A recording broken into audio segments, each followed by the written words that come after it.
In today's health segment, we'll dig deep into knowing the eye disease, the pink eye disease, also known as viral conjunctivitis.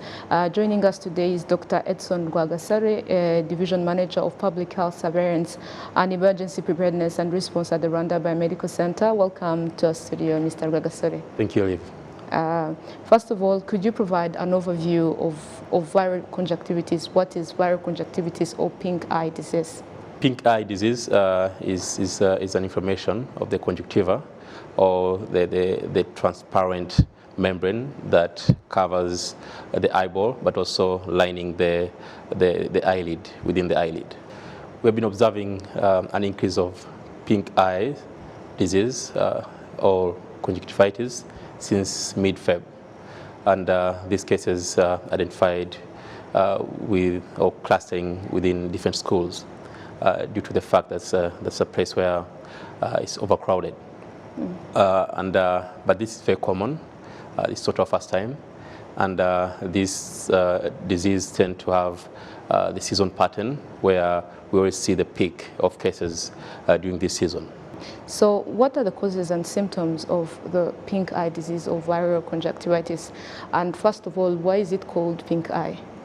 So pink eye disease can be caused by many factors. So it can be caused by virus, can be caused by bacteria, or can be caused by allergy.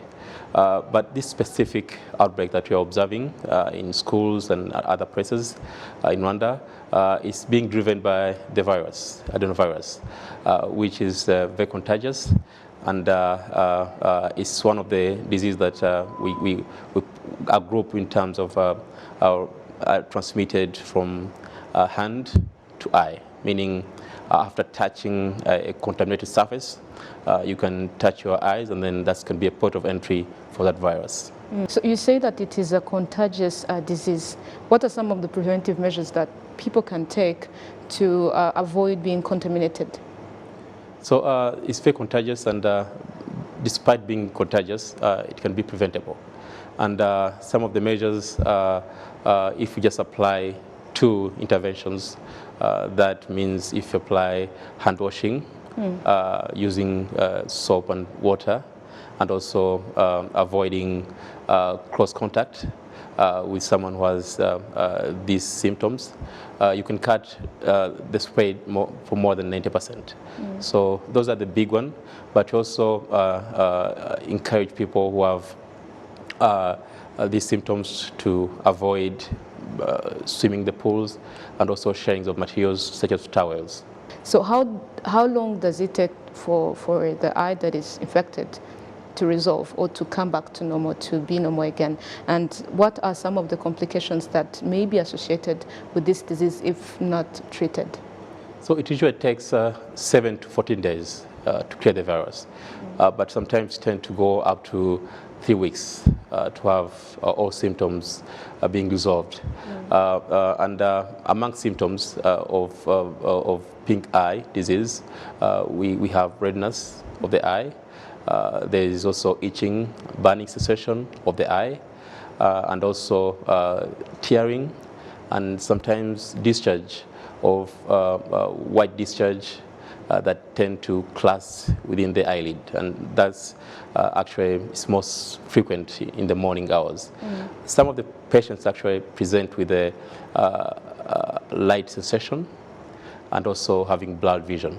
So these are just some of the symptoms, and most of them they clear within 7 to 14 days. So without treatment, you can be cleared, but also sometimes you might have complications. But so rare to have complication due to pink eye disease.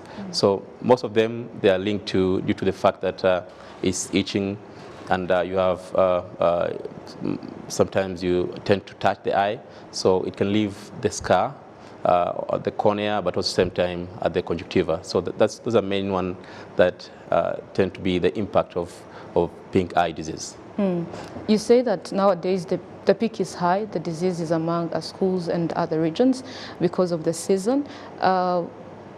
What current measures are being applied and strategies in Rwanda to manage the disease and reduce the impact of pink eye around the country?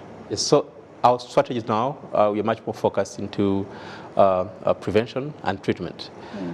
So the reason why we're treating, the main purpose of treating, is to relieve pain and also the inflammation. But at the same time, as we're also treating, we are reducing the length of infection that lead to cutting the spread of the disease. Some other measures I've just mentioned is on prevention, and we are ramping up our prevention measures, especially in schools. Make sure that students are aware of the situation, but at the same time, measures including hand washing and also awareness of all these strategies we are being situated countrywide.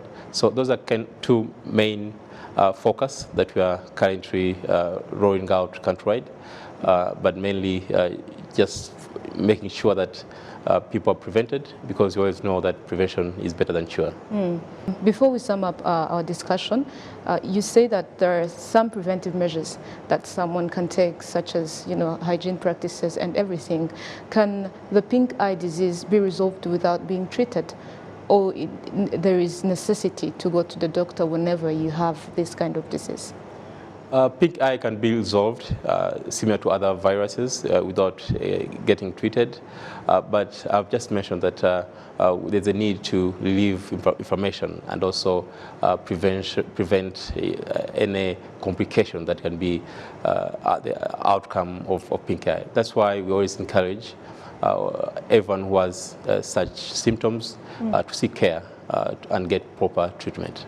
Thank you very much for joining us, Dr. Rwagasore, and for sharing your expertise on this matter, which is really important. Thank you for being here. Right, thank you.